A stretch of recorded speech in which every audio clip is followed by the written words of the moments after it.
Écoutez le monde changer. Détente au bord du périphérique, évacuation prévue aujourd'hui. Des campements installés aux abords de la porte d'Aubervilliers dans le nord de Paris. Ce sont au moins 2000 personnes qui devraient être prises en charge. Plus de 2 mois après une autre opération de démantèlement, celle de la porte de la Chapelle. Que sont devenus ces évacués? Élément de réponse avec Roman Oquet pour Europe 1. Il y a 2 cas de figure. D'abord, pour un quart des migrants, la France ne peut rien leur offrir. Ils ont déjà déposé leur dossier dans un pays européen.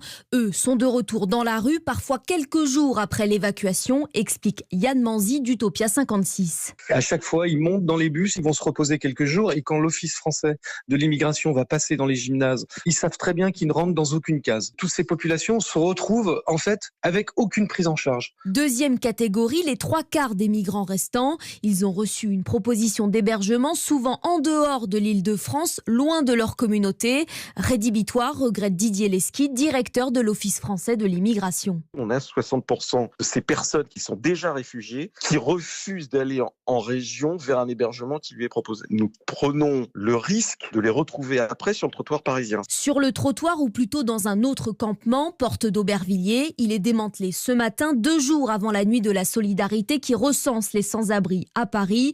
Cette évacuation, c'est juste pour faire baisser les chiffres, déplore un associatif, jusqu'à ce que les migrants retournent encore dans la rue.